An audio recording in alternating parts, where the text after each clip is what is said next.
Pendant que vous dormez tranquillement chez vous en attendant le fameux 2025 pour faire trembler le RDPC, parti du chef de l'État Paul Biya. Les militants du RDPC, eux, ne dorment pas chez eux. Ils sont sur le terrain en train de multiplier les stratégies de fraude électorale pour les rendre plus digestes. Dans une fuite audio entre le directeur d'Elecan et un organisateur du scrutin, nous pouvons écouter les manœuvres mises en place pour maintenir Paul Biya en 2025. À les écouter, nous comprenons tout de suite que le changement ne se fera jamais par les urnes car ils contrôlent absolument tout depuis la nuit des temps. Info vous propose d'écouter aussi très attentivement cette fuite audio qui fait peur car le monsieur sacrifie carrément son pays pour 10 millions de francs. Nous allons aussi vous demander de partager massivement cette vidéo pour 10 millions de francs jouer leur organisation au pouvoir. 10 millions. Juste après le générique, écoutons cet appel téléphonique entre le directeur d'Elecan et un de ses sujets. Mais vous avez quoi? 10 millions. Oui, je demandais si...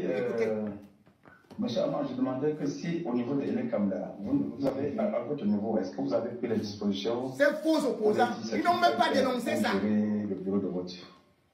Oui. Je vous ai dit que je les appelle un à un, pas tous, puisqu'on ne peut pas leur dire ça en formation. Oui. On ne peut pas leur dire ça en formation. Et on ne peut pas dire ça à tous, puisque ce n'est pas tous les bureaux qui sont concernés. Il y a combien de bureaux qui sont concernés pour l'instant? Non, les bureaux de vote avec effectif clôturé, les bureaux de vote stratégiques souverain m'a communiqué ça, des faits foyer Niélé, petit lycée technique, le lycée de Kikel. Voilà par exemple les bureaux de vote, c'est pas les mots. Un instant. Ça de fait? Oui. Vous comprenez là où il y aura des tricheries? Quoi? Oui, allô? Oui. Oui, et déjà, ça de fait, je pense que les personnes qui sont là-bas, c'est les personnes qui ont été proposées par Souverain. Parce qu'on a travaillé dans ce sens ensemble. Oui. Les personnes que j'ai mis dans cette stratégie sont des personnes que le Souverain a proposées. Je leur ai donné cette possibilité. Voilà les gens qui devaient être en prison. Moi, j'enregistre là, ça de fait, il y a petit comme foyer Niélé. Oui, il y a même Balembo là.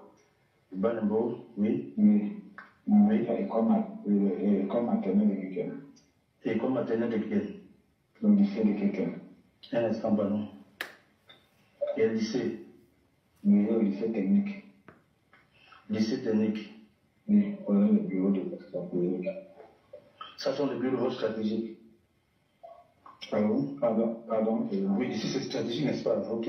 Oui, c'est des bureaux de vote à effectif pléthorique. On a plus de au moins 300 électeurs.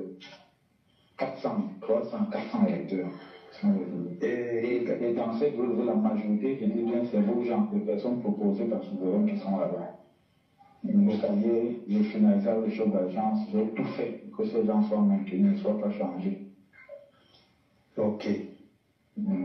Ok. Bon, ça me va au cœur.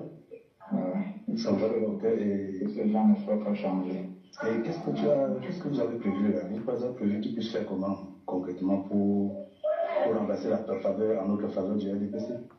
Non, la seule chose à faire, n'est-ce pas? Oui. Oui. Et voilà. Et il y a les gars de l'UML que jusqu'ici on n'a pas revu. La seule chose à faire, c'est de que tous ces jours au niveau du bureau. Oui. Et les techniciens comme Souverain, je vous sais, un garçon qui beaucoup travaillé avec lui, il sait comment ça se passe au bureau.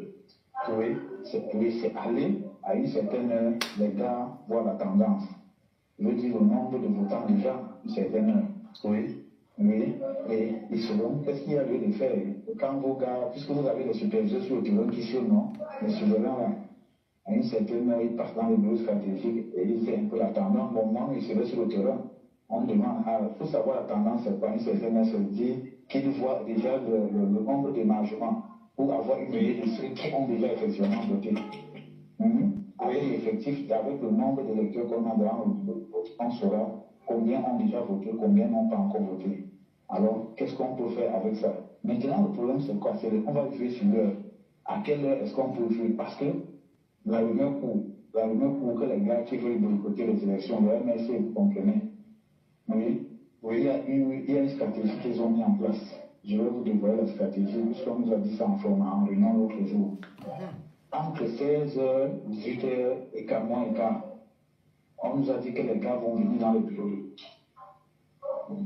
Vous suivez, président? Très bien.